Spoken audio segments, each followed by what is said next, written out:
curso de especialización en Historia del Caribe que nos acompaña tradicionalmente. Hoy vamos a dar inicio a una nueva asignatura en el marco precisamente del curso a que hice referencia.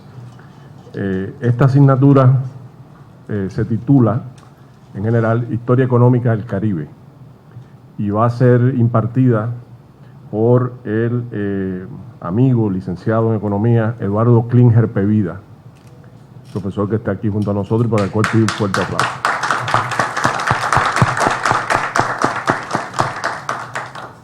Nos acompaña también Manuel Mejía, subdirector de Flaxo, que es la institución que ha sido clave para poder apoyar esta experiencia en el Archivo General de la Nación, que ya lleva prácticamente un año y ha contado con la participación y todavía contará de importantísimos profesores y colaboradores. El profesor Klinger Pevida es miembro de la Academia de Ciencias de República Dominicana, es licenciado en Economía por la Universidad de La Habana, graduado en 1976, es profesor titular de la Universidad de La Habana, ha impartido posgrados en temas de comercio exterior en América Latina y el Caribe, en organismos internacionales sobre la problemática económica internacional y sus aspectos financieros. Es miembro también de la Asociación de Economistas del Caribe y de la Asociación de Economistas de América Latina. Actualmente se desarrolla como coordinador del módulo de Geopolítica del Gran Caribe en la Escuela de Graduados de Altos Estudios y de las Escuelas de Graduados de los Cursos de Comando y Estado Mayor de las Fuerzas Armadas. Profesor de la Escuela Diplomática y Consular de República Dominicana, presidente de la Fundación Pro Integración y Desarrollo, coordinador de maestrías, diplomados y posgrados sobre relaciones y comercio internacional en diferentes universidades, y también ha coordinado entrenamientos para pequeñas empresas exportadoras y es consultor del Centro de Estímulo de las Inversiones de República Dominicana. Creo que ha ocupado cargos, su currículum los tienen los alumnos, ha ocupado cargos importantes en organizaciones internacionales y en organizaciones profesionales. En la tarde de hoy, que no es exactamente, como ustedes saben, siempre esta primera conferencia no está o no tiene necesariamente estar vinculada al contenido del curso o de la asignatura que él va a impartir. En la tarde de hoy, él va a versar sobre los intereses estratégicos de República Dominicana en el marco del Gran Caribe. Creo que es una cuestión importantísima. Creo que en estos días hay una reunión del SICA por acá. Están floreciendo los mecanismos de integración regional. Hay toda una vocación de integración que hunde sus raíces en la historia de América Latina y el Caribe, que está evidentemente llegando a un punto de concreción que no había logrado en otros momentos de la historia, de nuestra historia. Y por esa razón creo que es muy pertinente esta reflexión que el profesor Klinger va a tener con nosotros en la tarde de hoy. Como siempre, él tendría alrededor de unos 45 minutos de exposición y luego dando tiempo a unos 15 minutos de preguntas y respuestas aproximadamente. Muchas gracias por la presencia de ustedes y lo dejamos con el profesor Klinger Pevida. Gracias. Yo preferiría... Sí. Nosotros nos sentamos abajo, tú vas a preguntar. Bien, muy buenas noches a todos. Yo realmente agradezco mucho tanto al Archivo Nacional como a Flaxo por haberme dado la oportunidad de compartir con ustedes en esta actividad. No se dejen influenciar por algunos compañeros que están aquí, que fueron alumnos míos y que yo los tuve que quemar en la asignatura en el momento. No, yo intenté quemarlos, pero no pude quemarlos.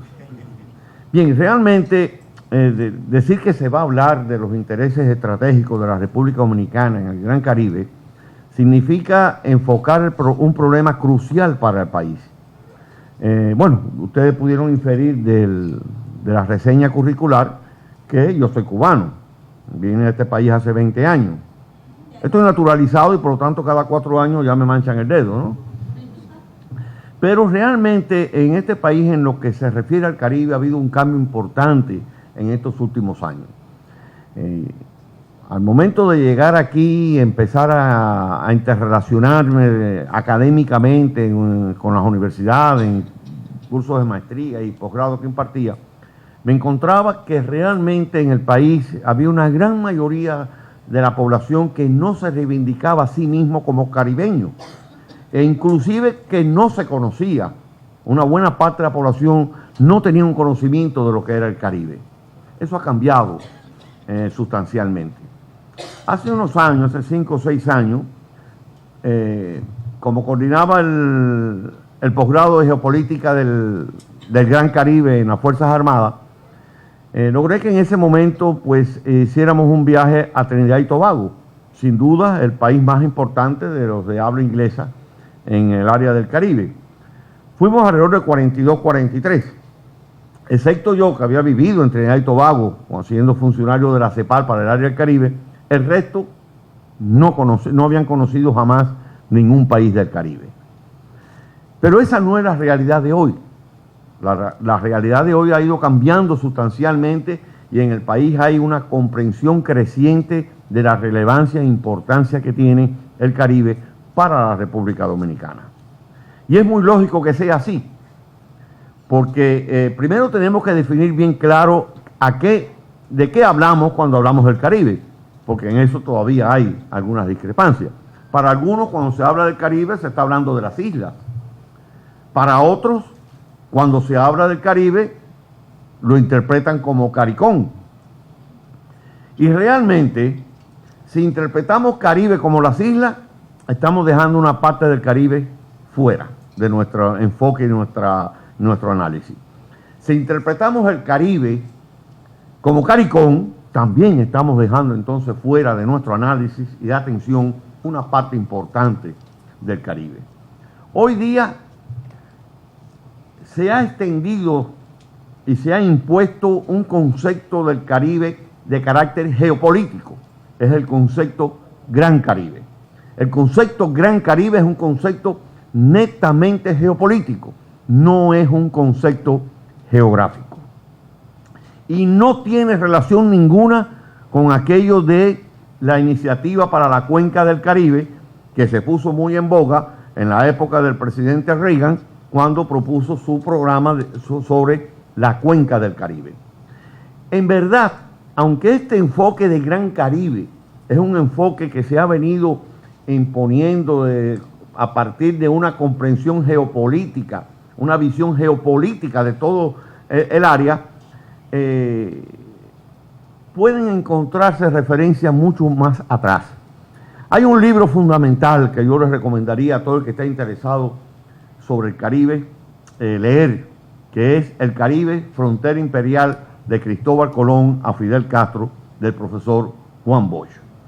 Y en este libro de Juan Bosch, cuando usted lo abre y empieza a leer, se va a encontrar una definición ya muy cercana a lo que es hoy la comprensión de Gran Caribe. Yo le decía que Gran Caribe es más que las islas, es más que CARICOM. Gran Caribe, si diéramos una definición, diríamos, bueno, son todos aquellos países cuyas costas son bañadas por las aguas del Mar Caribe. Pero sería incompleta. No sería, estaríamos dando un enfoque, una definición geográfica y no geopolítica. Porque, ¿qué ocurre si decimos que el Caribe son todas aquellas naciones o estados cuyas costas están bañadas por las aguas del Mar Caribe? Pues nos encontramos que El Salvador no tiene costas en el Mar Caribe. El Salvador es netamente un país que se encuentra en la cuenca del Pacífico. Su costa es Pacífico. Pero si vamos a las Bahamas está en América del Norte. No es un país que se encuentre en el Mar Caribe. Pero aún más, aunque en el mapa no se aprecia, no se puede ver, allá, bajando hacia el sur, por la ribera suramericana, más allá de Venezuela, tenemos las Guyanas, la República de Guyana, ex Guyana inglesa, tenemos Surinam, la ex Guyana holandesa, y tenemos la Guyana francesa, que en estricto rigor geográfico están fuera del Caribe, porque el Caribe queda definido por las islas del Mar Caribe. ¿Bien? Sin embargo, si toda América Central con la excepción de El Salvador, tiene costas en el Mar Caribe, ¿es racional dejar a El Salvador fuera de nuestro enfoque y de nuestro análisis? Totalmente arbitrario. Bahamas, ¿con qué se identifica? Con sus antecedentes históricos y con sus iguales históricos, las excolonias británicas del Caribe. Y Bahamas es miembro inclusive de CARICOM, una organización de carácter integracionista que agrupa mayoritariamente a las excolonias inglesas que se han independizado. Entonces, es irracional dejar fuera a la Guyana, a Bahamas. La República de Guyana y Surinam son miembros de CARICOM. Arbitrario sería dejarlo fuera de nuestro enfoque. Por lo tanto, cuando hablamos de Gran Caribe, estamos hablando de todos aquellos países cuyas costas están en el Mar Caribe, más El Salvador, Bahamas y las Guyanas. De hecho, estamos hablando de 25 países independientes. Y decir en este hemisferio 25 países independientes es decir que estamos hablando de 2/3 partes de los países independientes del Caribe. 2/3 partes de los países independientes del Caribe.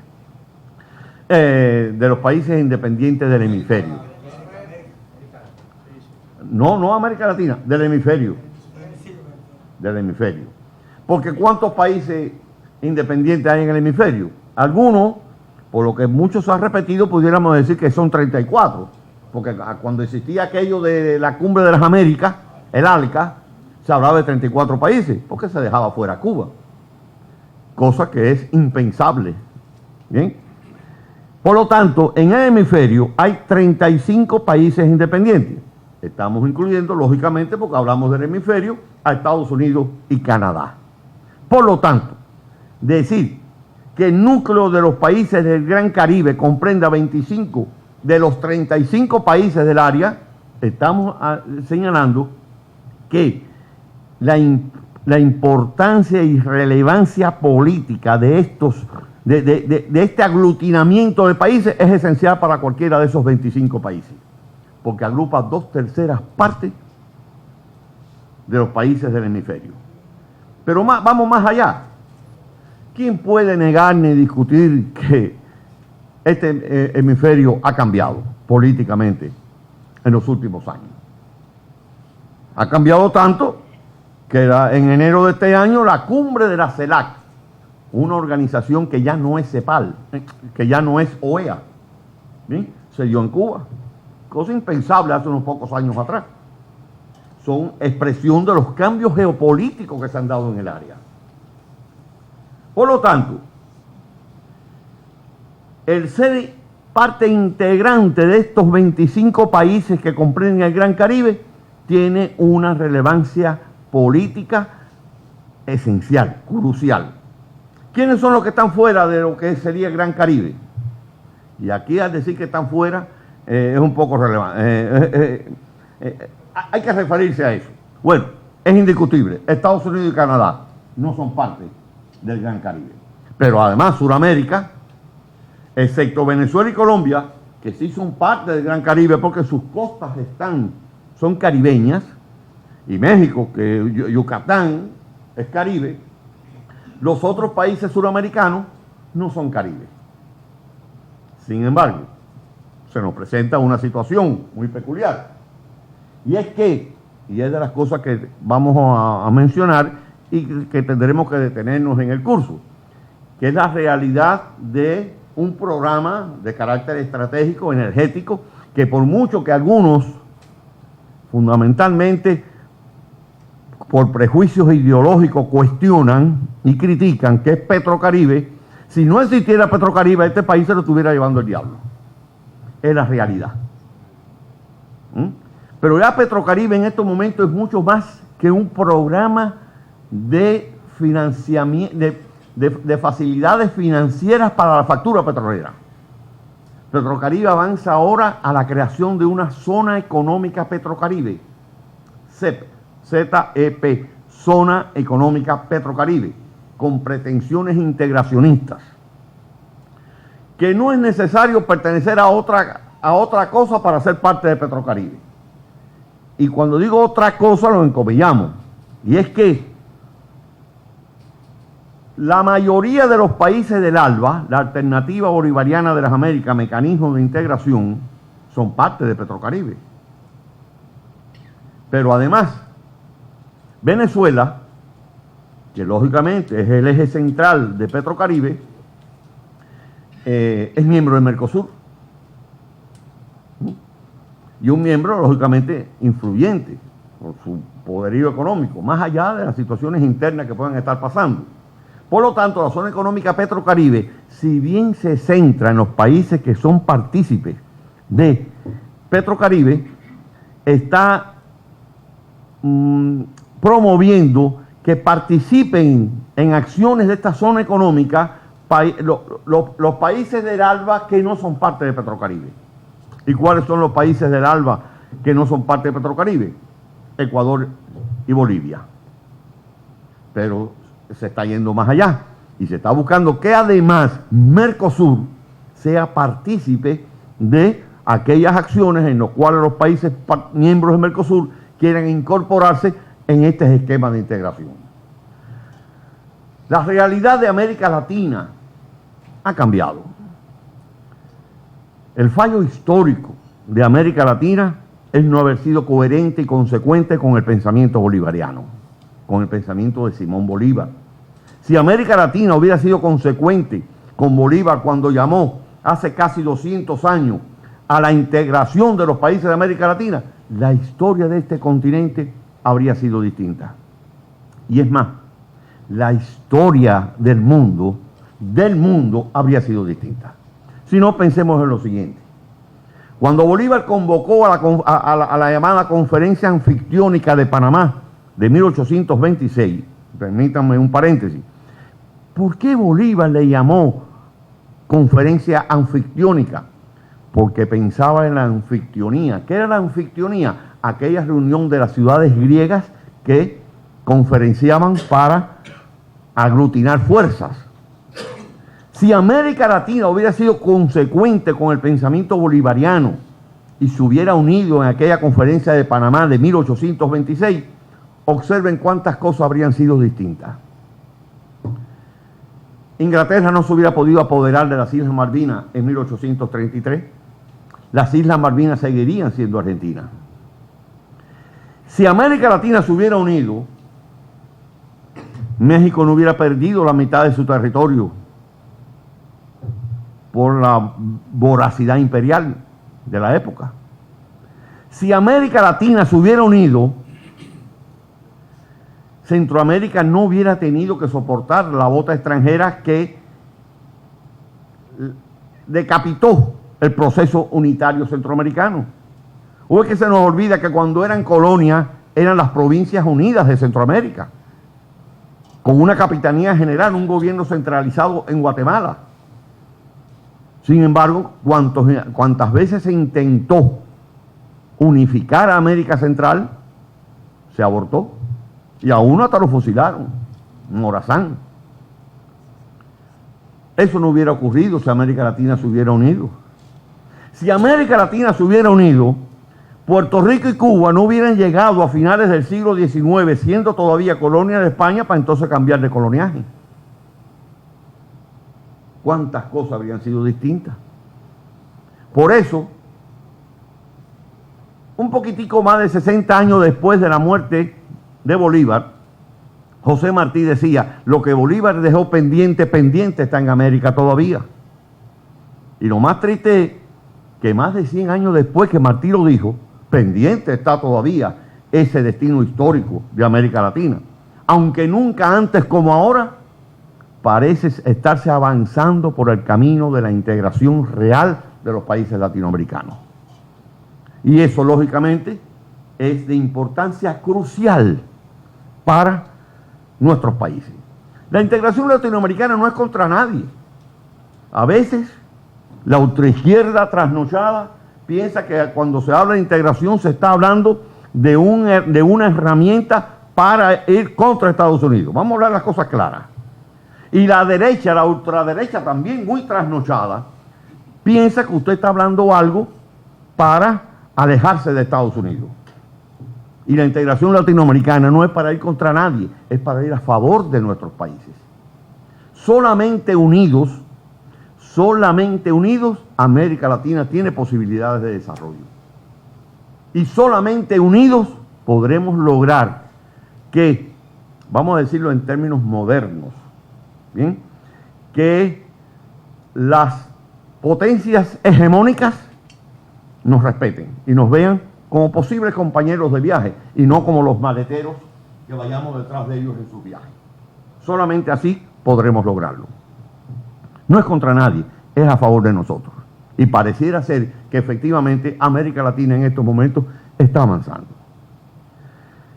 Pero hasta hace casi un año, el único país de América Latina que no era miembro pleno real de un mecanismo de integración era República Dominicana.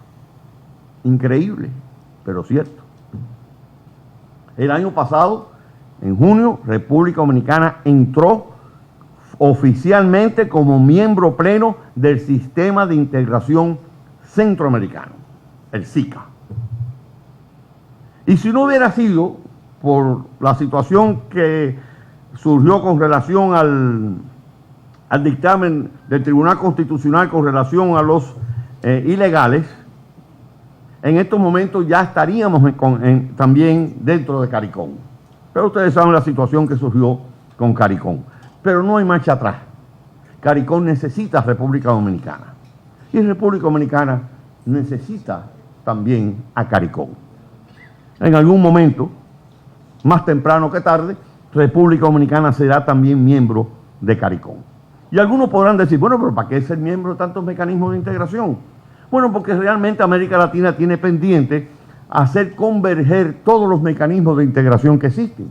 Está el Mercosur, que aglutina Argentina, Brasil, Uruguay, Paraguay y ahora Venezuela y próximamente Bolivia.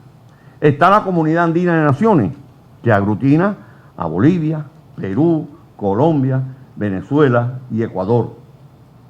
Tenemos a la ADI, la Asociación Latinoamericana de Integración, que viene a ser la sombría de todos los mecanismos de integración latinoamericanos, que agrupa a toda América del Sur, menos Guyana y Surinam, más Panamá y Cuba.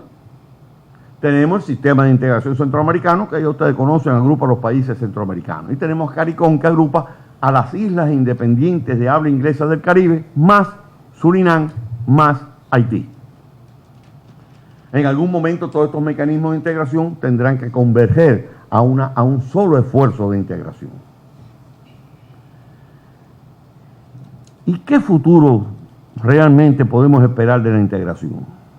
Bueno, sin lugar a dudas que Venezuela, y no nos enmarquemos ni nos limitemos por prejuicios ideológicos de que si es izquierda, que si no es izquierda, que si están haciendo otra Cuba. Señores, en el mundo de hoy, otra Cuba no es posible ni en Cuba. Esa es la realidad del mundo de hoy. Cuando decimos eso nos estamos refiriendo a cómo se encauzó en determinado momento histórico, dadas las condiciones geopolíticas reales del mundo de ese momento, el proceso cubano. Eso no es repetible en el día de hoy. Incluso todos sabemos que Cuba está yendo a un proceso de reactualización de su sistema. No vamos a hablar de eso ahora. Pero esa es la realidad. Y Venezuela, con su riqueza, tiene realmente una posibilidad de convertirse en el pivote de aglutinador de un proceso de integración regional. ¿Cuál es el proceso de integración que más ha avanzado en el mundo? El europeo, de eso creo que no hay duda. Un proceso de integración no es algo que uno firma en un momento y se creó ya, es un proceso que conlleva una serie de pasos, de consecuencias y demás. ¿Cuándo comenzó el proceso europeo? Bueno, podemos decir que comenzó con el Tratado de Roma de 1957, hace 67 años, o 57 años. Pero ya en el 52 se había firmado el Tratado del Carbón y el Acero. Y aquel Tratado del Carbón y el Acero fue realmente el elemento catalizador del proceso de integración europeo. Países que han estado hasta 100 años en guerra y sin embargo avanzaron en un proceso de integración. Pero observen, insisto, me repito, el elemento catalizador del proceso de integración europeo fue el acuerdo de cooperación, colaboración en dos rubros de carácter estratégico, el carbón y el acero. En mi opinión, ese es el concepto del chavismo. Utilizar dos rubros de importancia y relevancia estratégica como petróleo y gas para incentivar y aglutinar a los países alrededor de un esfuerzo de integración. No es que América Latina vaya a repetir el modelo europeo, porque existe una gran distancia. Estamos hablando de países con una tradición de larga data de desarrollo económico, estructura industrial y demás. Además, porque América Latina, uno de los problemas que ha tenido es que siempre ha estado pendiente de las propuestas externas y no hemos desarrollado nuestras propias propuestas, nuestros propios esquemas, como pareciera ser que finalmente estamos decididos a elaborar nuestro propio proyecto. Pero si la integración es para nuestro desarrollo, ningún país, incluyendo República Dominicana, puede ignorar la importancia y la relevancia de un proceso de integración, de participar activamente en un proceso de integración. Se incorporó al SICA, Sistema de Integración Centroamericano, que tiene todo una red de organizaciones, como es el CIECA, Sistema de Integración Económica Centroamericana, el Parlamento Centroamericano, la Corte de Justicia Centroamericana. En algunas de ellas ya República Dominicana venía participando, en otras se irá incorporando ahora dentro del proceso. Pero es importante, es parte de un esfuerzo general que el país no puede ignorar. Pero el país tendrá que incorporarse también en el momento adecuado a CARICOM. ¿Y por qué decimos que República Dominicana tiene intereses estratégicos en el Caribe? Señores, no hace muchos años, en estricto rigor, República Dominicana era considerada el granero del Caribe. República Dominicana tiene que recuperar ese rol. República Dominicana tiene que acrecentar, incrementar sustancialmente sus vínculos económicos con los países latinoamericanos en general y muy particular con los países del Caribe. No es que República Dominicana ignore ni desprecie ahora sus relaciones preferenciales con Estados Unidos, que es un mercado natural para la República Dominicana. No. República Dominicana tiene que ser capaz, digamos, de multiplicar por 10 sus relaciones económicas comerciales con Estados Unidos en términos justos y adecuados. Pero República Dominicana tiene que ser capaz de multiplicar por 50 sus relaciones económicas comerciales con el resto del continente y con el resto del mundo. Que tengamos una relación creciente con Estados Unidos, pero cada vez menos dependiente. Creciente, pero menos dependiente. Pero no menos dependiente porque reduzcamos o contraigamos nuestro intercambio comercial con Estados Unidos, sino porque lo acrecentamos con el resto. República Dominicana tiene que volver a ser el granero del Caribe, porque República Dominicana tiene condiciones peculiares.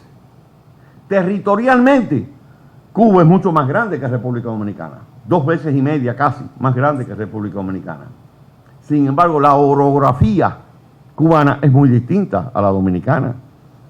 Cuba no tiene valles en las alturas como lo tiene República Dominicana, Constanza, Jarabacoa, San Juan, que le permite condiciones de microclima que le da posibilidades de líneas de producción que en Cuba son más difíciles. Cuba no tiene, digamos, el caudal de río que tiene República Dominicana, aunque es 2 veces más grande. En República Dominicana no solamente los ríos proporcionan una herramienta económica importante, sino que aquí hay una cultura de río. Vámonos para el río. En Cuba eso no es muy usual, Eliade, ¿verdad? Ahora, ¿qué pasa con Cuba? Muy sencillo. Fíjense la estructura de Cuba, larga y estrecha. Sus cordilleras corren de este a oeste. Por lo tanto, los ríos tienen muy poca duración, extensión, porque el país es estrecho, las cordilleras corren de este a oeste y por lo tanto el río crece y muere rápidamente en el mar. En la región oriental, allá está la cabeza del Caimán. En Cuba se le dice a la isla el Caimán por la forma que tiene. Se acerca un poco al Caimán, ¿verdad? Bien, la cabeza del Caimán, que en la zona oriental es más ancha y ahí hay algunos ríos un poquitico más importantes. Pero no existen esos valles de altura que tiene República Dominicana en esas tres áreas principalmente, que le da un potencial al país extraordinario.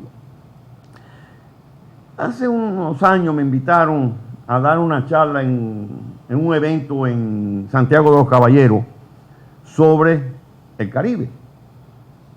Y un líder empresarial dominicano dijo, no voy a decir su nombre porque es un líder conocido y activo, para poder hacer bien mención del... Dijo, ¿y qué nos puede importar a nosotros esas islitas del Caribe? Increíble. Estados Unidos es capaz de ir a una guerra por las islitas, por cualquier islita del Caribe. O no lanzó la 82 División transportada en Granada, que los paracaidistas hasta caían en el mar porque no alcanzaba la tierra para que pudieran caer. Y en este país hay sectores que no pueden importar las islitas del Caribe. Ninguna de esas islitas es la solución del problema de ninguno de los países, pero es parte de la solución. CARICOM, si sacamos a Haití, no por discriminarlo, sino para no,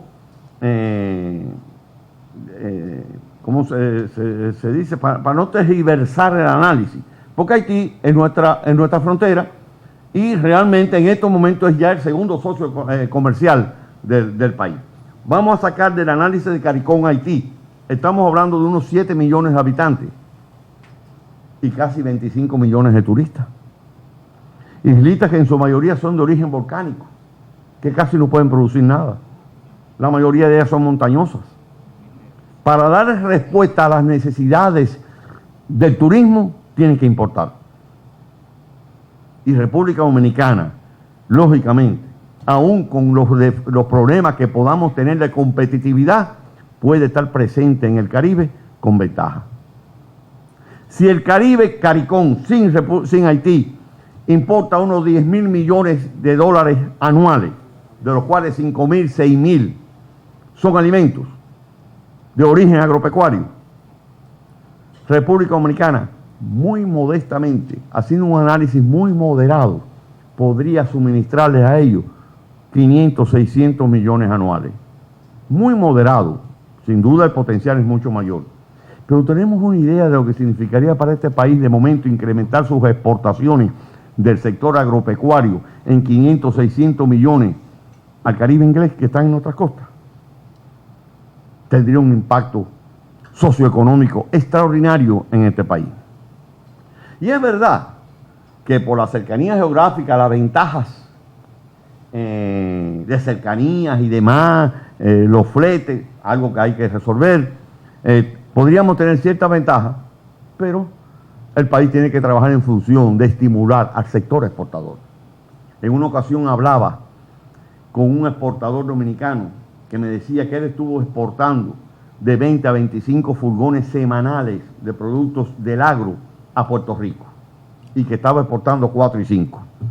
Y dije, pero ven acá, ¿pero por qué esa caída de producción? Me dice, no es caída de producción. Es que, y esto es lo insólito, es que Costa Rica y Ecuador me han sacado del mercado puertorriqueño. ¿Y cómo es posible que Ecuador y Costa Rica puedan competir con República Dominicana en Puerto Rico? Si usted coge un furgón, lo pone en una yola ahí en Michel, le da un empujoncito y llega solito a la playa de Puerto Rico. ¿Cómo pueden competir con nosotros? Porque aquí hay un sector empresarial importador que es muy poderoso y un sector exportador que cabecea constantemente para buscarse espacio y que las autoridades tienen que darle ese espacio y tienen que crear una mentalidad exportadora en el país.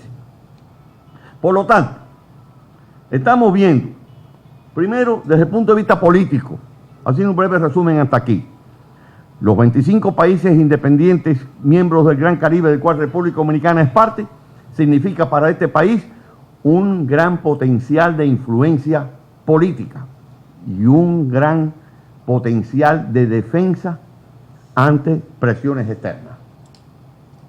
Porque estamos hablando de un grupo importante de países. Desde el punto de vista económico-comercial, es vital. El potencial que tiene el país es extraordinario para diversificar sus relaciones económicas externas sin contraer ninguna, sino aumentando las tradicionales, pero creando nuevos mercados. Y eso con un impacto extraordinario, muy significativo en el contexto del potencial económico, productivo, comercial del país. Desde el punto de vista energético, este país es dependiente de la energía. Es uno de los grandes problemas que tiene este país, que no es el único que lo tiene. ¿Bien? Y que Venezuela, con la creación del programa de Petrocaribe, le da a este país la posibilidad de ciertas ventajas de financiamiento de una parte importante de la factura petrolera. Alrededor del 20 al 25% de la factura petrolera del país proviene de Venezuela en el marco de Petrocaribe. Y ofrece unas ventajas que el país está aprovechando, sobre todo en los últimos años, pero que todavía realmente puede aprovechar mucho más, aunque a veces no se ha aprovechado, vamos a decir la verdad, por las limitaciones burocráticas de la parte venezolana. ¿A qué me refiero? Una parte de la factura petrolera de corto plazo, el país la puede pagar, compensar con exportaciones nacionales. Y se están exportando. Se ha exportado, el año pasado fue el año más eficiente para el país desde ese punto de vista, aunque quedó por debajo de las posibilidades. ¿Cómo funciona eso? Bueno, el país presupuesta, el año pasado el país presupuestó 90.5 millones de dólares de la factura petrolera de corto plazo que había que pagarle a Venezuela. Esos 90.5 millones de dólares que estaban en el presupuesto, existía la posibilidad de pagárselo a exportadores nacionales que mandaran sus productos a Venezuela. Ahora, no es que cualquiera lo puede mandar. Venezuela dice las necesidades que tiene y qué es lo que quiere. Entonces, este productor va a Venezuela, contrata con el gobierno le confirma a República Dominicana con quién ha firmado convenio y entonces ellos exportan y Venezuela confirma la recepción de un embarque al gobierno dominicano, el gobierno dominicano se lo pasa al Ministerio de Hacienda y el Ministerio de Hacienda, con cargo al presupuesto, le paga al exportador dominicano la exportación. Está funcionando con eficiencia, no hay queja. Y le puedo decir quiénes son los que estuvieron exportando el año pasado. Caribbean Sugar, los que producen azúcar líquida, Pasta Princesa, creo que exportan espaguetis, fideos, este tipo de cosas, y Agrifit, que exportan alimentos para animales. Este año hubo demora en iniciar el proceso por la situación interna de Venezuela. Este año se presupuestaron 125 millones de dólares. Ellos han pedido otros productos que se han ido contratando, pidieron medicamentos, 20 millones en medicamentos. Más continúa el azúcar líquida. La azúcar líquida tiene ventaja para la industria licorera, que es una industria importante, y refresquera, una industria importante en Venezuela. ¿Por qué? Porque hacer líquida, el costo de licuación, el costo de energía para licuar es mucho menor. Y por lo tanto, disminuye el costo y aumenta los gastos. Profesor, pero hubo problemas con los granos, con la habichuela. Hubo problemas con las habichuelas por una razón muy sencilla. El país no es eficiente, no ha logrado ser eficiente en la producción de habichuelas negras, que es lo que le importa a Venezuela. Se han hecho esfuerzos, pero no se ha logrado. Y a ellos les interesa la habichuela negra. Bueno, Nicaragua está exportando, porque Nicaragua sí es un productor tradicional y muy fuerte de habichuela negra. Aquí es la roja la que más se exporta. Pero está pendiente ahí, en la medida que los productores de San Juan, sobre todo, logren mayor nivel de eficiencia, veremos entonces también, porque se llegaron a exportar algunas toneladas de habichuela negra a Venezuela. Ahora, ¿qué ventaja tiene esto? Bueno, que hay un sector productor nacional que está exportando. Y yo les digo a ustedes, con conocimiento de causa, se les está pagando con precisión. Los que están produciendo y exportando a Venezuela están felices de estar exportando a Venezuela, porque el gobierno, como son partidas que están presupuestadas, les está pagando. Pero hay quienes dicen, pero nos estamos endeudando. Bueno, si se lo compramos a otro, nos lo regalan. No vamos a endeudar además. Pero además, se está cumpliendo. Hasta el año pasado, hasta diciembre del año pasado, el país, desde que empezó el suministro en el marco de Petrocaribe, se han importado algo más de 7.000 millones de dólares. Pero la deuda está en 3.000 y algo millones de dólares. O sea, que hay una parte que se ha ido pagando. Y no tenemos mora con Venezuela en este sentido.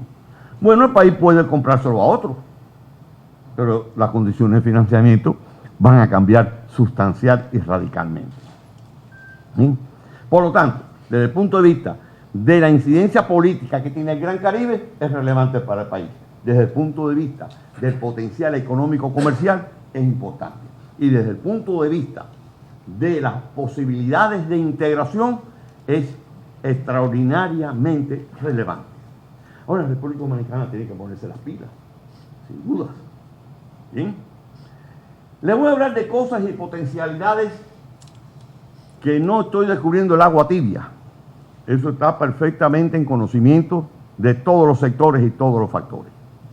Y es que República Dominicana debe convertirse en un centro neurálgico de acopio y distribución de carga del Caribe.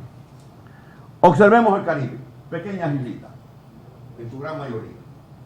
¿Bien? Pequeñas islitas. Ninguna de esas islitas, sus exportaciones llenan la bodega de un barco, ni tampoco sus importaciones llenan la bodega de un barco. Por lo tanto, el costo del flete es extraordinariamente alto para estas islas.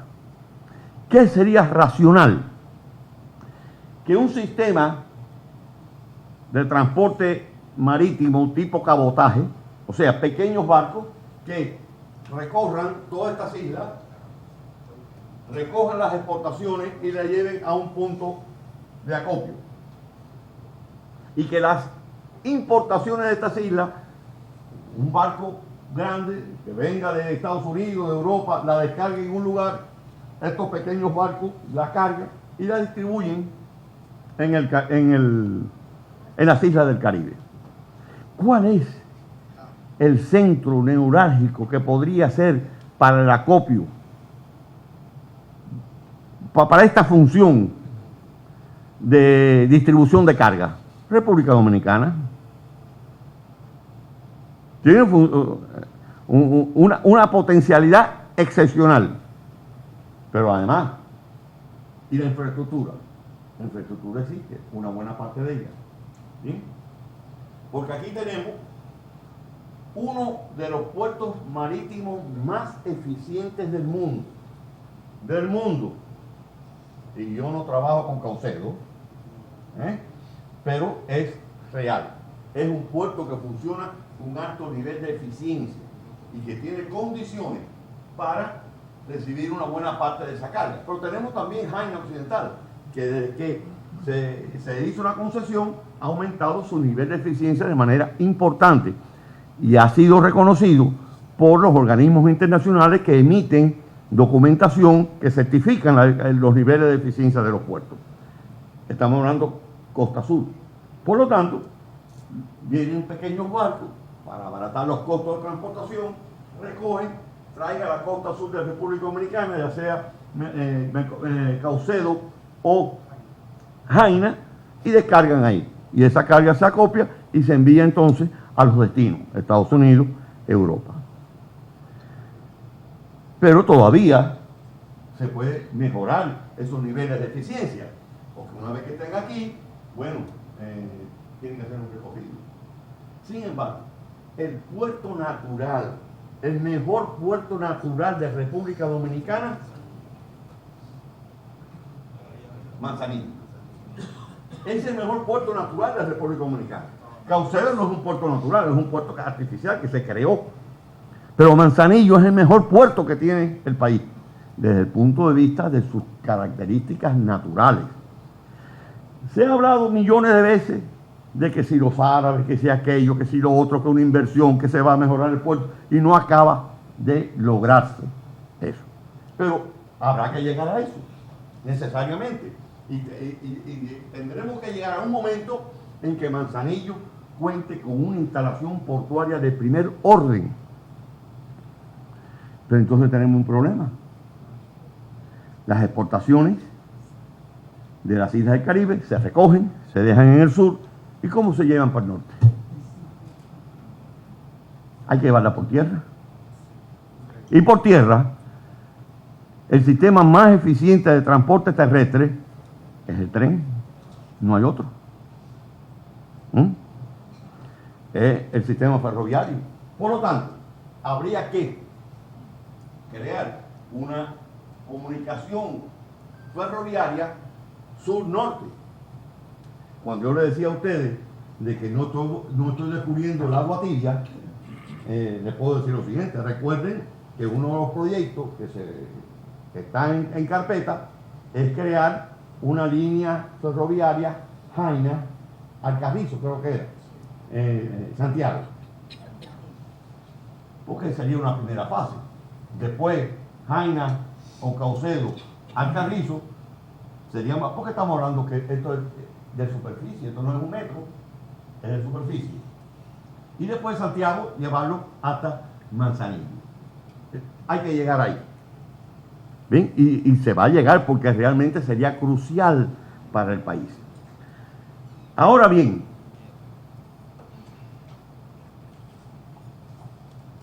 logrado eso, el país se convertiría en prácticamente el centro neurálgico comercial del Caribe. En este sentido, sí, fundamentalmente del Caribe, isla, insular. ¿Por qué? Porque Centroamérica tendría otra situación. ¿Sí? Y a Centroamérica, ¿quién ha mirado? El Mariel.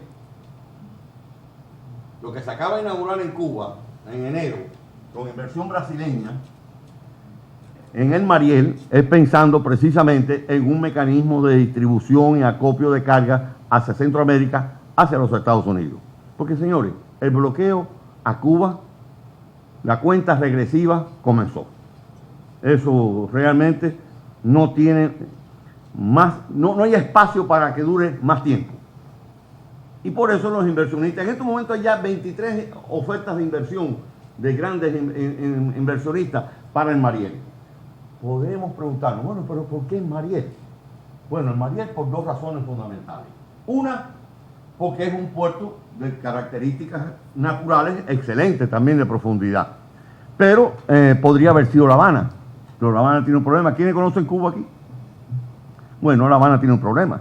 Que por debajo de la entrada de la bahía de La Habana pasa un túnel.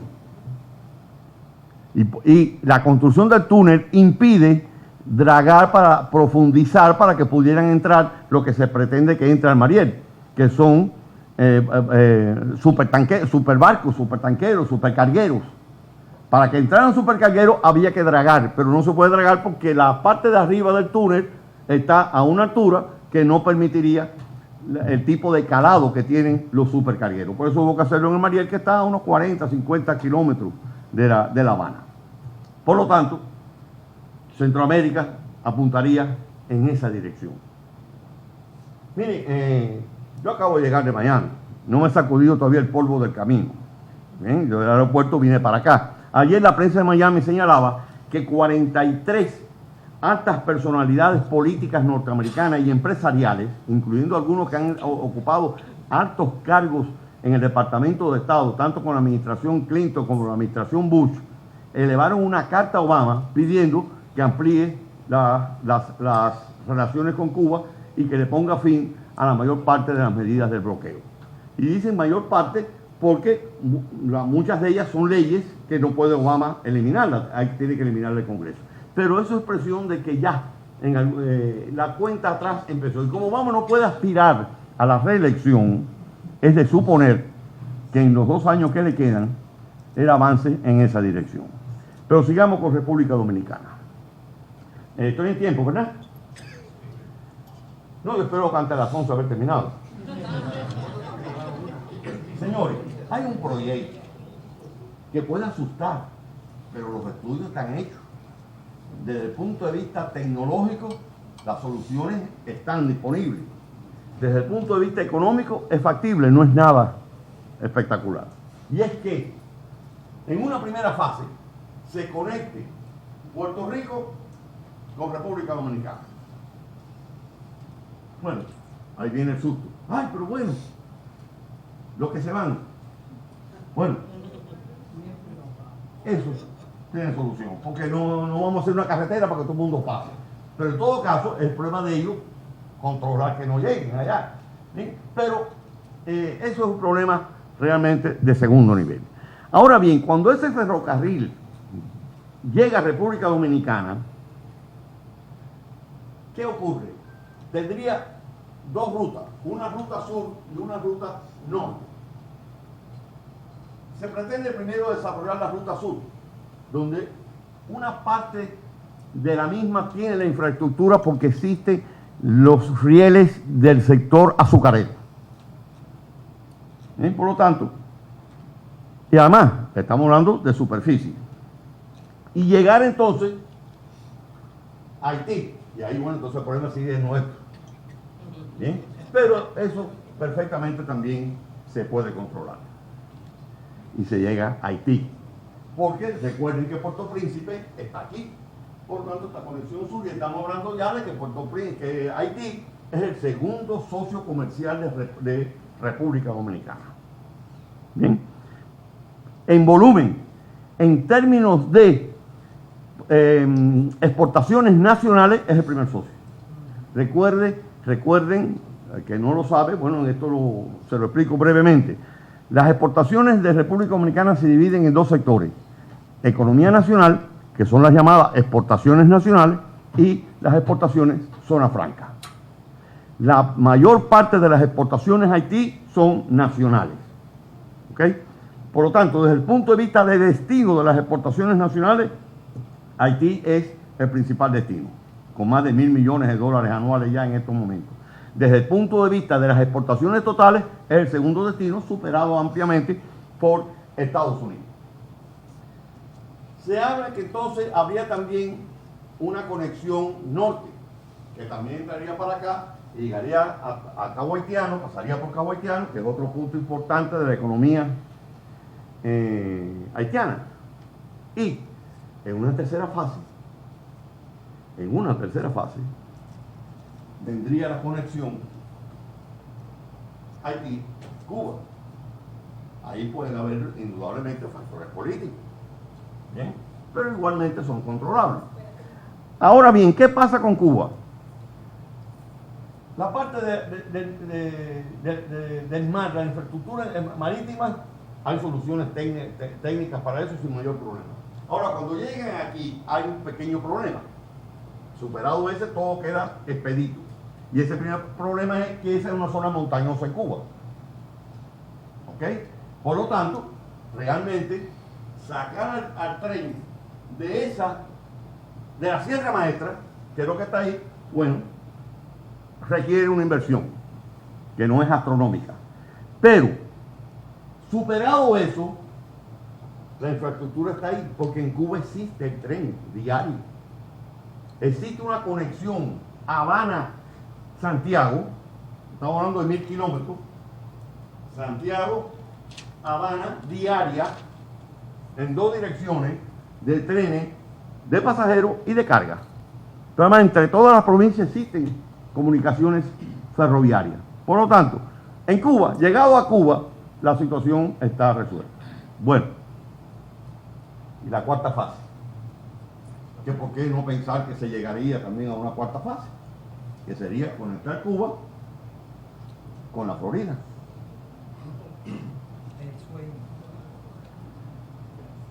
Eso para todos nuestros países, tanto para Puerto Rico, como para Haití, como República Dominicana, como Cuba, sería de gran importancia. Señores, hoy día, a pesar del bloqueo, Cuba es un importante socio comercial de Estados Unidos, porque Clinton autorizó la venta de alimentos y medicinas a Cuba.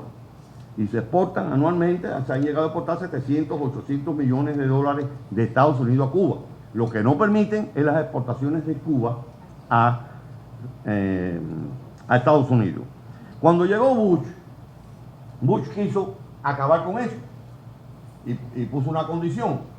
Dijo, porque además Cuba tiene que pagar en efectivo. ¿Okay? Pero entonces Bush quiso que Cuba pagara por adelantado. Y Cuba dijo, no hay entonces compra.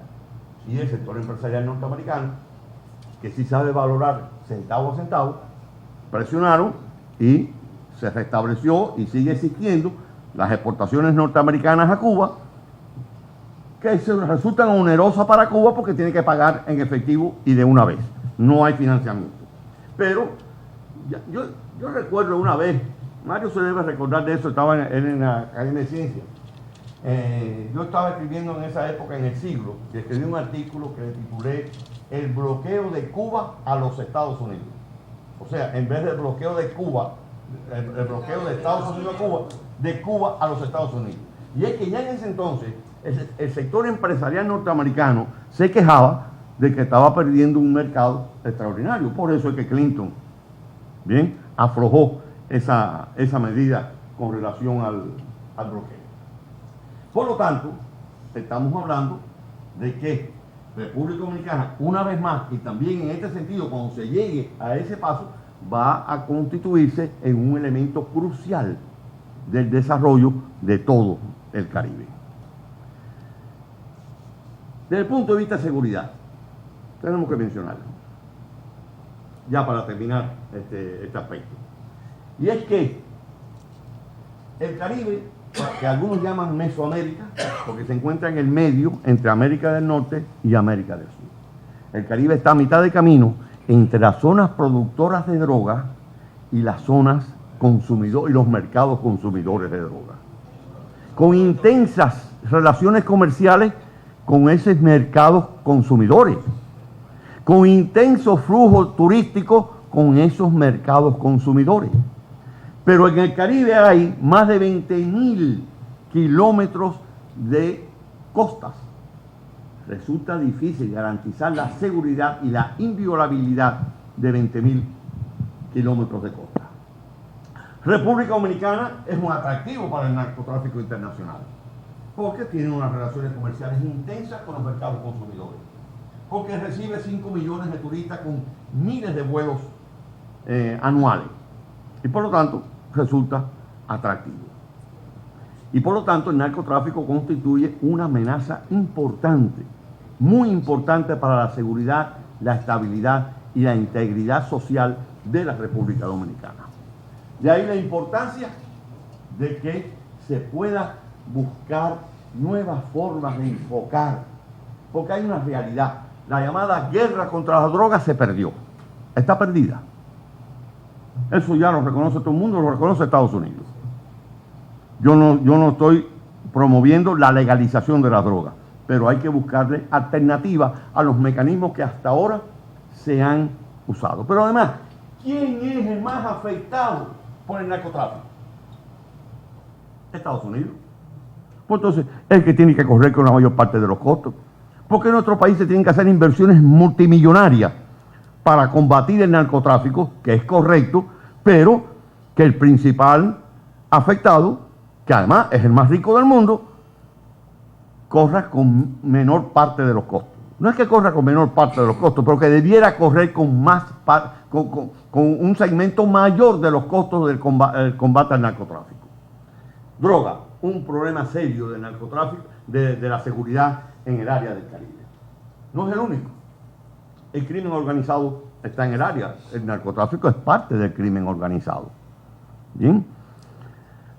Se sabe que la mafia rusa está en el área. ¿Y acaso no está en el país también? Eso lo sabemos que está presente. ¿Bien? Por lo tanto, eso es un problema serio. Pero además, no es el único problema que enfrentamos. En todo el área del hemisferio, los 4 conflictos potencialmente más peligrosos han estado en el área del Caribe. Si no, observemos. Colombia, un problema interno de 50 años que en determinado momento realmente se constituyó en una amenaza potencial que se podía ir más allá de las fronteras de Colombia. Y recuerden la política de Uribe, el bombardeo a Ecuador.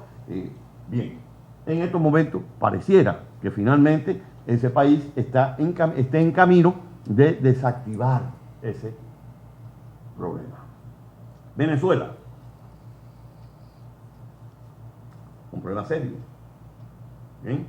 Hay una oposición interna que sin duda es cierto que está jugando al golpe de Estado a algunos sectores de esa oposición.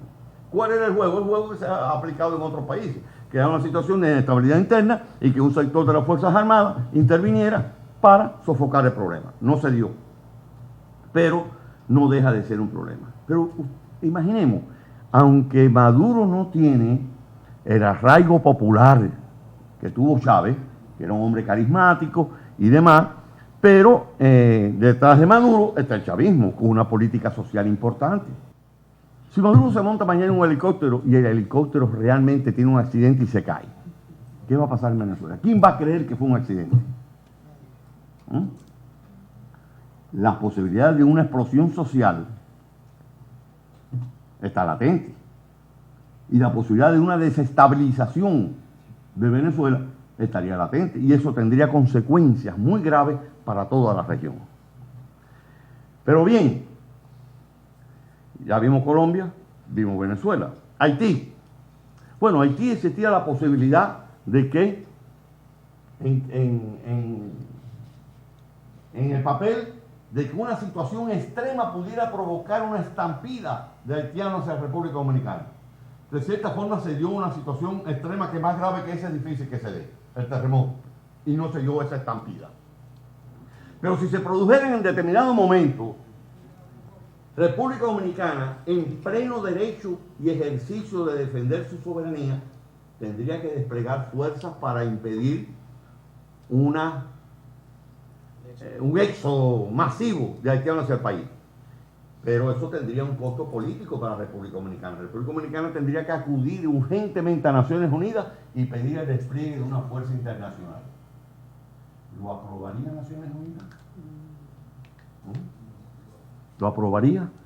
¿Por qué digo yo si lo aprobaría? Porque ¿qué ocurre? Que en el Consejo de Seguridad de Naciones Unidas, que es el que puede aprobarlo, China tiene poder de veto. No, Rusia no es el problema. Pero tanto República Dominicana como Haití son 2 de los 21 países que aún mantienen relaciones con Taiwán.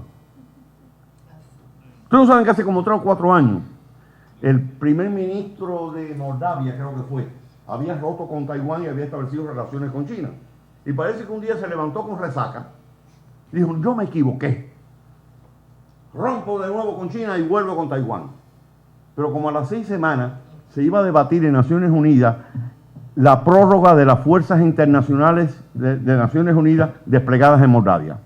Y China hizo saber que la iba a vetar, que ya Moldavia no la necesitaba. Y el tipo rápidamente se le sacó la resaca. Dijo, me equivoqué otra vez. Volvió a romper con Taiwán y volvió a establecer con China. China no ha venido aplicando ese tipo de política, pero no se puede descartar que China diga, no hace falta, que lo resuelvan ellos y demás. Pudiera ser. Bien. Y el cuarto factor crítico con potencialidades muy peligrosos para todo el Caribe, Cuba. En Cuba yo no veo la posibilidad de que pueda haber una explosión social, ni mucho menos como algunos piensan, no lo veo. No veo que en estos momentos Estados Unidos pueda tener planes reales de intervención militar en Cuba, militar, ¿ok? Otras acciones, como hemos visto recientemente que ha informado la prensa, de desestabilización existen. Ahora, un plan, bueno, los planes siempre han existido, ellos tienen sus esquemas preparados, pero que pueda estar cerca la decisión política de tomar la decisión de una intervención armada en Cuba, no es posible. O sea, no es que no sea posible, no es visible. Pero estamos hablando de un país donde existe uno de los perímetros fronterizos más peligrosos y explosivos del mundo, la base naval de Guantánamo, donde está doblemente minada, minada por la parte cubana y minada por la parte norteamericana. ¿Y si pasa algo ahí? Estados Unidos siempre ha tomado, y cuando no ha existido para tomarlo, ha creado un pretexto para un conflicto armado. Y puede que ni siquiera la Casa Blanca lo promueva, pero los sectores ultranacionalistas, ultraderechistas norteamericanos presionen y se dé una situación crítica, grave, alrededor de la base naval de Guantánamo. ¿Ustedes saben por qué la base naval de Guantánamo ha sido utilizada desde la época de Bush como cárcel para los terroristas? Ustedes saben el escándalo que hay con la base naval de Guantánamo, la presión que ha tenido Estados Unidos, que ha tenido Obama porque no se garantizan los derechos de los detenidos. Pero ¿saben por qué fue Guantánamo precisamente? Porque formalmente Guantánamo está enclavado en territorio enemigo. Y al estar enclavado en territorio enemigo, no son aplicables en Guantánamo las garantías constitucionales de los Estados Unidos. Por eso los tienen ahí en condiciones que, de acuerdo con la Constitución norteamericana, son violatorias de sus derechos, pero que se justifica por estar en territorio formalmente enemigo. Por lo tanto, existe una posibilidad que podemos verla remota, pero que está ahí. Miren, una anécdota real. Guantánamo siempre fue visto como la posibilidad de provocar un conflicto. Una época, hace 25 años, 30 años, de que se generaban provocaciones desde la base de Guantánamo buscando una respuesta cubana que si dijera, nos están atacando, tenemos que defenderlo. ¿Ok? Visto eso, se produjo una operación que se llamó Operación Patí, organizada por la CIA. ¿En qué consistía la Operación Patí?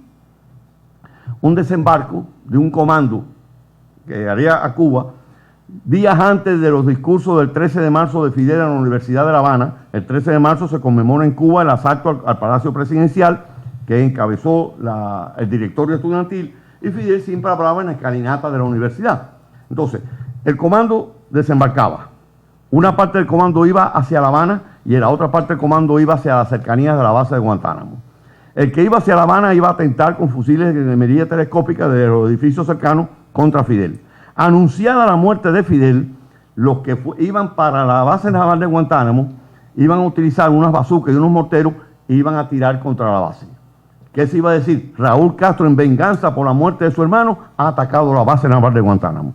Y nosotros, al ser atacados, tenemos que defendernos. Lo que pasa es que la operación en Cuba no se conoce solamente por la Operación Patí. Se hizo una película, hay un libro y se hizo una película.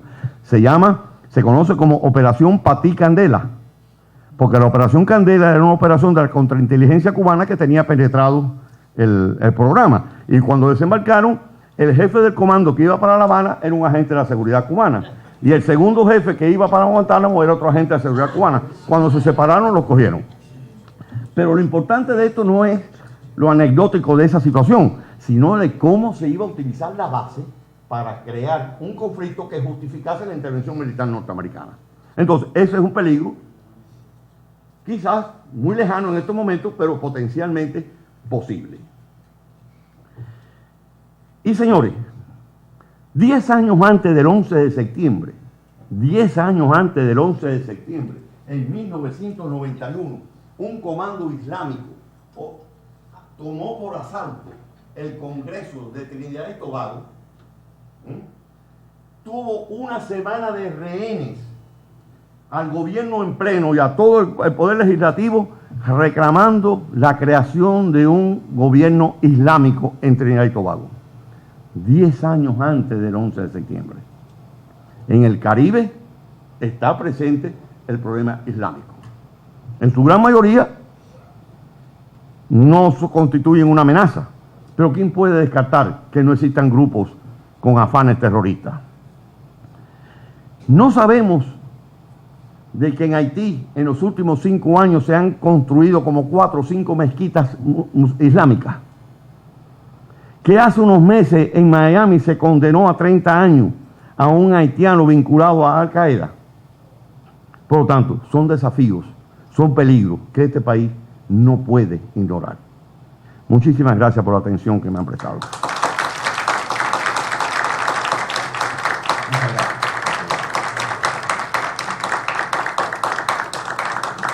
Quejas, bueno, propuestas, preguntas, comentarios. Las quejas las acepto también, pero por vía impostón.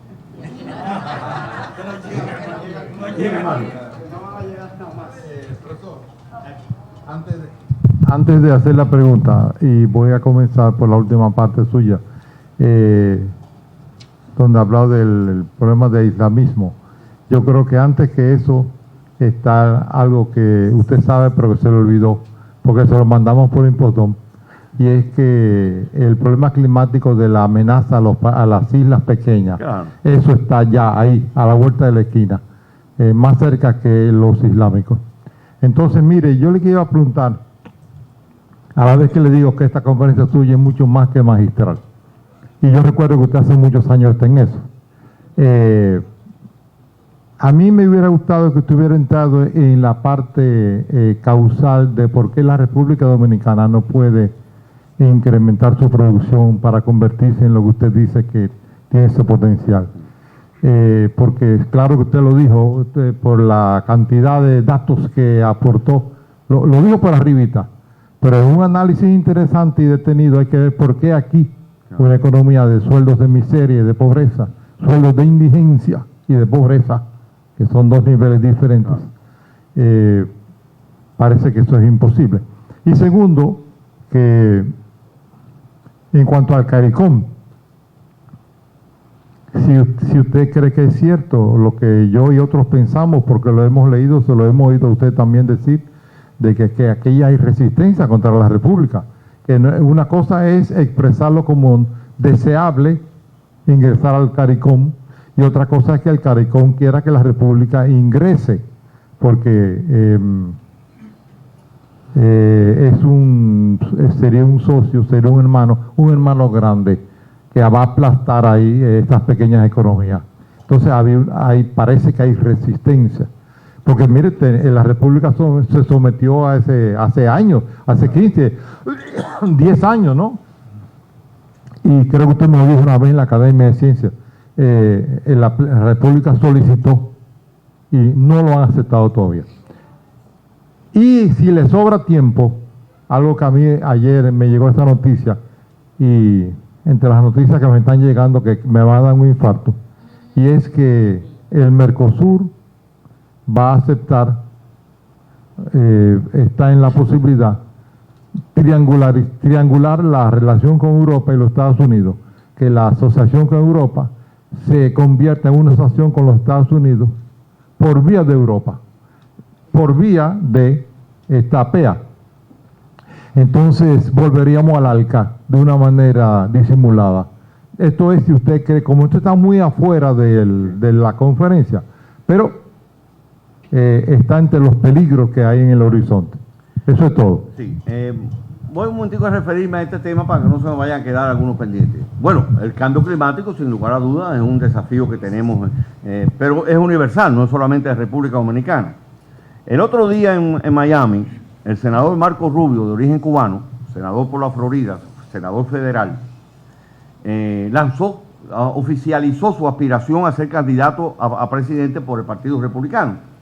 Y en su discurso dijo de que no existía cambio climático, de que eso era un disparate, que no existía cambio climático. Claro, el problema es que el sector empresarial más poderoso de Estados Unidos está en contra de que se acepte la existencia del cambio climático, porque tendrían que hacer inversiones para neutralizar los niveles de contaminación. La cuestión es que esa declaración de él causó tanto problema que al día siguiente, antes de ayer, salió a hacer una rectificación. Dijo, bueno, que él sabía que había cambio climático, que se estaba produciendo un cambio en el clima, pero que no era cambio climático. Fue algo así como aquello de Cantinflas, ni a favor ni en contra, todo lo contrario. Mario, tú lo dijiste, es imposible en el espacio de tiempo que tenemos para esta charla hacer referencia a los problemas internos de producción de República Dominicana. Más o menos están identificados, pero realmente nos falta el espacio. Yo señalé que sí es un desafío importante del gobierno de la República Dominicana crear una plataforma adecuada para impulsar al sector exportador dominicano, que sea eficiente y que además abra mercado. Mira, realmente Estados Unidos ha tratado de meter el arca por la puerta de atrás de América Latina. De hecho, estuvo presente en la llamada Alianza del Pacífico. ¿Quiénes son los países que están en la Alianza del Pacífico encabezándola? Los países más cercanos políticamente a Estados Unidos: México, Colombia, Perú y el Chile de Salvador Piñera, y ahora Panamá también entrando. Bueno, ya ahora Michelle Bachelet ya introdujo algunas nuevas connotaciones en el área. Y el problema del Mercosur, donde, por ejemplo, Brasil no es pacífico. Brasil puede buscar relaciones más intensas y tratar de incorporarse, porque a Brasil le interesa el Asia, porque además es uno de los BRICS y China es su segundo socio comercial ya. Pero, y Mercosur, sí, Mercosur está buscando un acuerdo comercial con Europa, pero Mercosur no ha renunciado ni va a renunciar a su propio esquema de proyección hacia una integración de carácter suramericano. Esa es la realidad. Pero, bueno, en el curso ya podremos abundar más en estos temas. Aquí se me crea una limitante. Sí, dígame usted. Sí, buenas tardes a todos. Mi pregunta va en base a Trinidad y Tobago, y qué bueno que usted dijo que ha residido allá, y por ende entonces conoce muy bien lo que es la sociedad de allí y todo lo concerniente a la estructura de Trinidad y Tobago. Desde que el Banco Republic vino aquí a lo que fue para muchos a salvar lo que fue la crisis financiera en ese tiempo en la República Dominicana, me interesó siempre ese tema, y qué bueno también que usted, que es economista, pues podría explicarnos sobre la estructura económica de Trinidad y Tobago y cómo le ha afectado con el cambio de sistema que ha tenido Venezuela al estar tan cerca, esa política económica que hay en Trinidad. Mira, realmente Trinidad es económicamente el país más importante del Caribe inglés. Trinidad es petrolero, tiene gas. Tiene un lago de asfalto. Un lago de asfalto. Ellos exportan asfalto porque tienen un lago en el sur, tienen un lago de asfalto. Ellos, desde los años 80, partiendo de los ingresos que les empezó a generar el petróleo, ellos han creado un polo de desarrollo industrial que se llama Point Salines, donde han desarrollado una industria siderúrgica de gran importancia y gran relevancia: cemento, fertilizantes, aceites de diferentes tipos, etc. Señores, Trinidad es uno de los más importantes socios comerciales de República Dominicana. Las importaciones de República Dominicana desde Trinidad y Tobago se acercan todos los años a los 500 millones de dólares norteamericanos, no dólares trinitarios, que en Trinidad le llaman TT, Trinidad and Tobago dólar, TT dólar, dólar norteamericano, porque ellos nos exportan mucho gas, aceites y productos derivados del petróleo. Trinidad no participa en Petrocaribe porque ellos son productores de petróleo. Buena parte del Caribe recibe exportaciones de Trinidad y reciben dentro del petróleo, igual que República Dominicana, que recibe alrededor de un 25, un 30% de su consumo de petróleo de Venezuela, pero importa de otras fuentes, porque Venezuela no puede garantizarle el suministro a todos los países. Y Trinidad no ha sido afectada por esto. Ellos siguen exportando su petróleo y su gas a los países del Caribe, que además, en su inmensa mayoría, excepto Barbados, que siempre ha sido visto como el país más cercano a Estados Unidos, y lo han criticado mucho por no haberse incorporado a Petrocaribe, y el gobierno ha dicho que ellos lo que están es estudiando el caso para incorporarse, porque realmente se han quedado aislados al no incorporarse a Petrocaribe, porque el resto de las islas están en Petrocaribe. Pero Trinidad es un socio importante de República Dominicana. Enseguida, Alejandro, ¿no? Sí, Sí, un dato. sí. La planta siderúrgica de acá, que ya no es planta, ¿no? Es una importante inversión que hay en el sector de acero, se va a trasladar a Port Salim en Trinidad y Tobago para reducción de costos. Estoy refiriendo a Metatón. Esa planta que está ahí, ¿verdad? He oído sobre eso, pero no tengo información pormenorizada sobre eso. Lo que pasa es que esos son sectores que tienen un alto contenido de consumo energético y por lo tanto llevarlo a donde está la energía abarata costos y sería un mecanismo de integración importante. Se ha planteado también, porque está el caso de República Dominicana, está el caso de Surinam, de Guyana y hasta de Cuba, que producen bauxita, pero para producir los aceros inoxidables y demás, procesar esa bauxita requiere un componente energético muy fuerte. Entonces se ha hablado también de crear empresas de integración que se aprovechen la energía de Trinidad y Tobago. La integración tiene potenciales, dígame. Tengo una preocupación, usted ha señalado muy bien. Bueno, más que usted tiene una, yo tengo miles. Eso es más limitado y más pequeño. La preocupación mía va en la siguiente dirección. Como proceso la geopolítica es un espacio, un campo de tensión. En este caso, cuando usted señala la posibilidad de que República Dominicana promueva una integración, no para enfrentar a Estados Unidos, sino para mantener una relación amigable con los Estados Unidos, pero al mismo tiempo ser favorecido, ¿no?, de esa integración, al igual que otros países del Caribe y América Latina. Eso parece muy bien. Ahora, ¿cuál sería la reacción de Estados Unidos y cómo viene siendo esa reacción de Estados Unidos? Porque en definitiva también es un juego de fuerza y de poderes entre naciones. Y como es geopolítico, Estados Unidos, siendo la potencia de mayor riqueza en el mundo, tiene sus grandes intereses. ¿Cómo usted visualiza esa relación entonces en el marco de esas tensiones? El problema es que en Estados Unidos sigue siendo preponderante la influencia de los sectores más recalcitrantes, más de ultraderecha. Sin embargo, realmente han ido ganando espacios sectores más liberales dentro de la terminología norteamericana. Todo parecía indicar con Obama de que realmente se abría un espacio en la política norteamericana que sería de más comprensión y más acercamiento a América Latina. Sobre todo cuando Obama dijo algo muy importante, que el día que realmente la política norteamericana lo haga suyo, empezaremos a tener un nuevo tipo de relación. Obama decía, Estados Unidos tiene que ocuparse más de la economía latinoamericana y no de la política latinoamericana. Porque realmente la política latinoamericana, cuando se ocupa de la política latinoamericana, la realidad es la realidad, hay que decir las cosas por su nombre, es intervencionista. Esa es la realidad. El día que realmente Estados Unidos ganen espacios, sectores que sean realmente más liberales, porque mira, hay mucho escándalo con el socialismo del siglo XXI. Habla con un alemán, con un holandés, con un canadiense, con un australiano, con la mayoría de los nórdicos. Y tú le preguntas cuál es su política y nosotros somos socialistas. Esa es la realidad.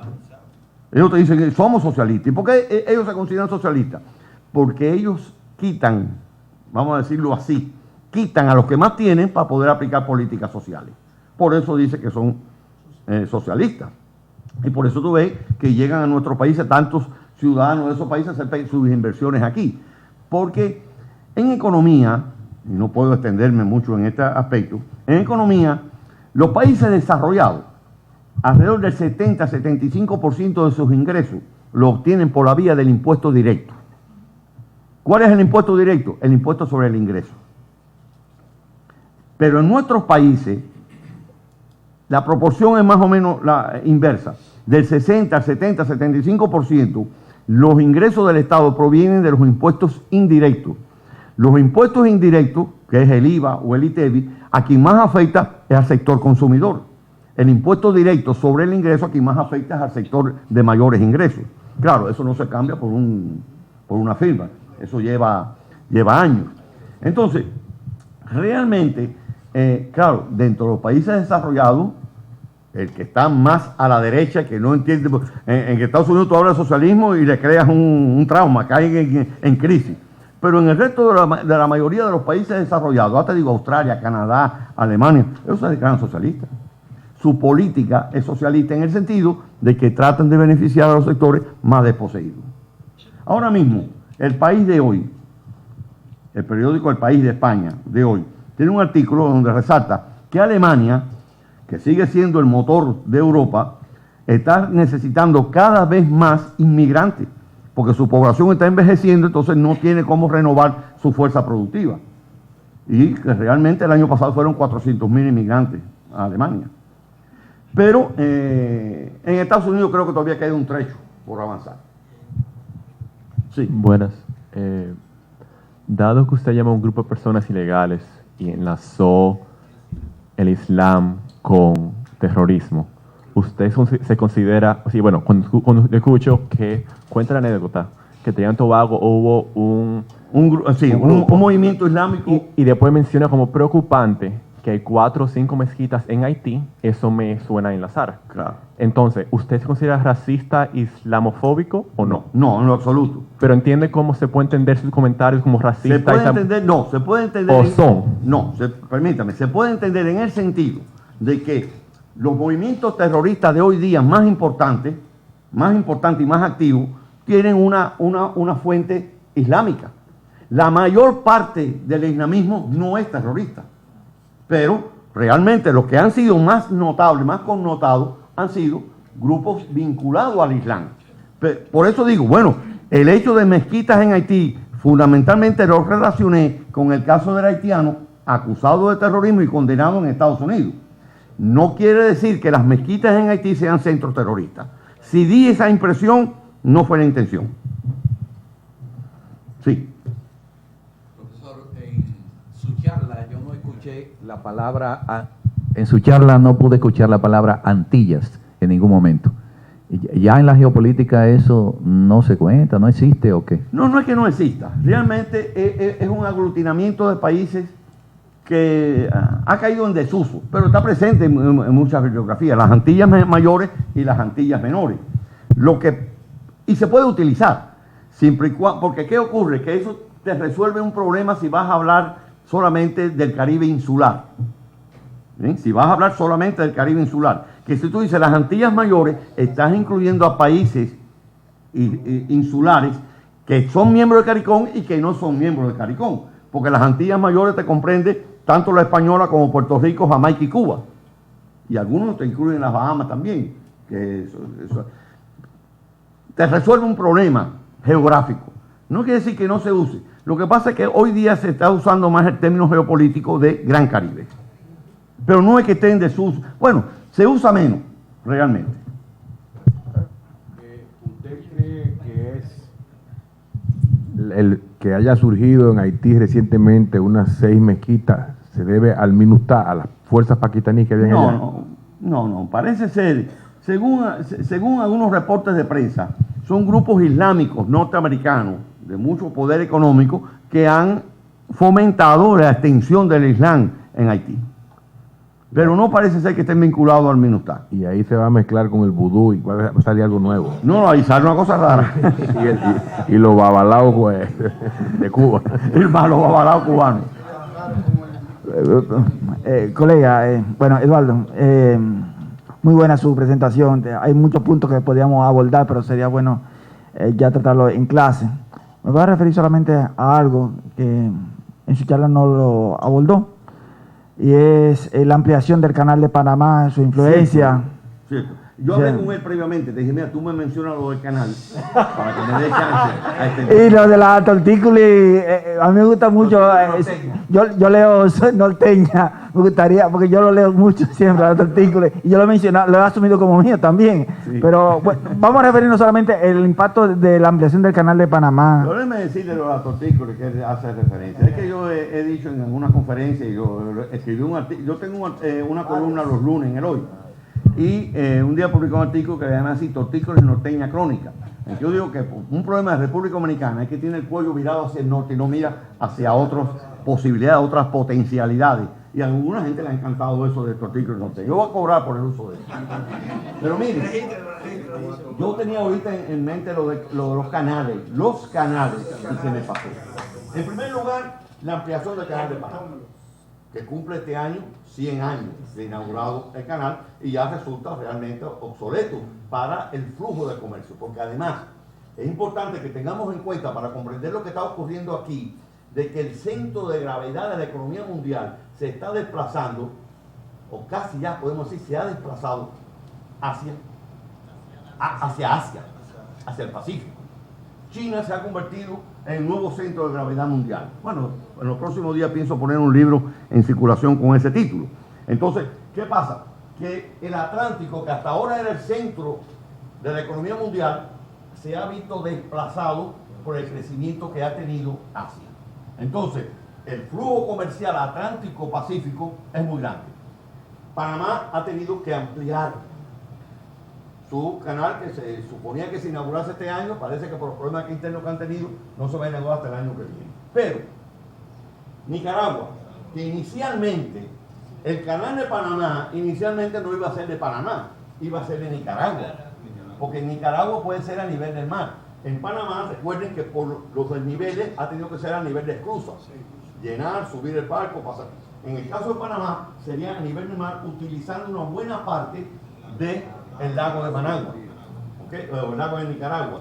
Fíjense que entonces la parte de tierra que queda es menor, pero además saliendo del lago se utilizaría todavía una parte del río San Juan, que es la frontera entre Nicaragua y Costa Rica, y realmente la construcción ya de un canal en tierra para completar la conexión sería menor.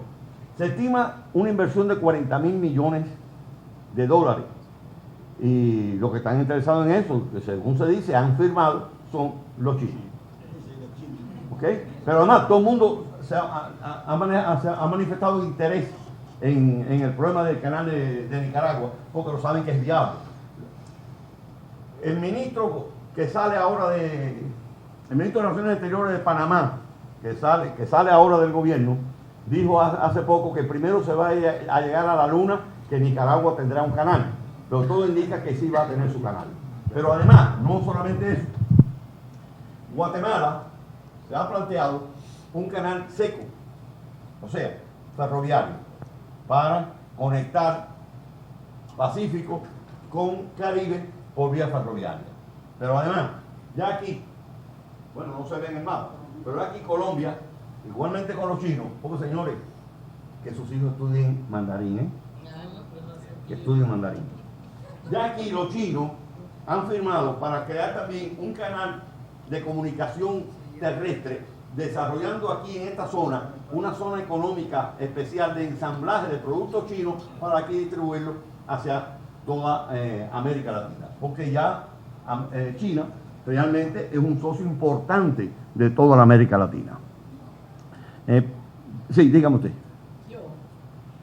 Hace unos días que estuvo el ministro de Relaciones chino en Nicaragua, sí, ya formalizando totalmente el acuerdo, el futuro acuerdo. Eso va a representar un impacto muy grande, y posiblemente uno de ellos sea el desplazamiento de la hegemonía económica norteamericana en América Latina. Bueno, permítame decirle que ya China es el primer socio comercial de varios países de América Latina y el segundo de otros, como por ejemplo de Brasil. Pero, según el Banco Mundial, en el 2020 China es el primer socio comercial de América Latina. Ahora mismo el Banco Mundial, la semana pasada, acaba de dar unas estadísticas tremendas en ese sentido. China tiene ahora mismo el 24% del Producto Interno Bruto, mientras que los Estados Unidos nada más tienen el 7%. Bueno, eso anuncia ya definitivamente yo dejé un artículo, el desplazamiento de Estados Unidos como primera potencia. Yo dejé un artículo listo para que saliera este lunes, no sé si lo publicaron, me imagino que sí. Porque ¿qué ocurre? De que todo el mundo estaba de acuerdo. Mira, China en el año 2000 era la sexta economía mundial. El pronóstico era que para el 2020 sería la segunda economía mundial. Se equivocaron por 10 años. En el 2010 ya China se había convertido en la segunda economía mundial. Todo el mundo coincidía de que China se convertiría en la primera economía mundial. ¿Dónde había discrepancia? ¿Cuándo? Uno decía que en el 2030, los europeos decían que en el 2040, el FMI dijo que en el 2016, el Banco Mundial decía que para el 2020. Pero hace 10 días, el FMI dijo que ya China había desplazado a Estados Unidos como primera economía mundial. Y dio los datos del Banco Mundial. Y los dio todos. Por lo tanto, si el FMI y el Banco Mundial dicen que China ya es la primera economía mundial, eso no quiere decir que Estados Unidos va a dejar de ser una economía de primer orden. Estamos hablando de volúmenes de economía, no estamos hablando de pérdida. Bueno, hay pérdida de influencia, indudablemente, pero no pérdida de potencialidad ni de poder económico. Sí, dígame. Sí. Profesor, primeramente quiero darle las gracias por su actitud humilde y a la vez hay un movimiento de chantaje con relación a la ubicación de la xenofobia en nuestro país que se adorna con euros y dólares. Yo quería hacer este señalamiento aparte de que 30 millones ya de norteamericanos están estudiando mandarín. Y quería también hacer otro señalamiento con relación a que nadie aquí ha visto que en un puerto norteamericano han encontrado droga en contenedor. La droga la están llevando ya directamente los militares. Señores, no. El 35% de la economía norteamericana está manejada por la droga. Entonces, estudios norteamericanos dicen que hay un 28% de la sociedad norteamericana que utiliza droga y el 83% cocaína en las universidades. Señores, quería hacer esta aportación. Y a la vez, tenemos un SIDA mental con la xenofobia, el chantaje de que si este es esto o es aquello. Eso es una aberración y una mediocridad. Es un SIDA mental que hay. No, realmente sí. Vamos un minutico. Realmente el problema de la droga es un problema serio en Estados Unidos. Simplemente quería agregar algo sobre China. No sé si han visto la información de... Hay dos datos importantes sobre China hoy. Uno, ayer China firmó, el presidente chino, Xi Jinping y Vladimir Putin firmaron un convenio de suministro de gas de Rusia a China por 400.000 millones de dólares a 30 años. O sea, una parte importante del gas que Putin le mandaba a Europa va a ir ahora para China. ¿Bien? Por un lado. Y la prensa internacional lo ha reconocido de que ambos quizás no se amen, pero se apoyan mutuamente. Y por otra parte, Estados Unidos acusó con nombre a 5 militares chinos que acusa de ciberespionaje a empresas norteamericanas. La respuesta china ha sido contundente. Se retiró del Comité Bilateral de Defensa de Ciberseguridad, pero además es interesante la declaración que hizo. El que más sabe de espionaje cibernético es Estados Unidos. Señores, realmente estamos... los que son del curso van a tener posibilidad de acabar conmigo. Vamos a terminar con esa pregunta. Hay una caricatura de un niño diciéndole a Obama: mi papá dice que usted no espía por teléfono, dice, él es tu papá. Él dice... Obama, una foto de Obama, y un niño le dice, sí, mi papá dice que usted no espía por teléfono, dice, él no es tu papá. Señores, muchísimas gracias.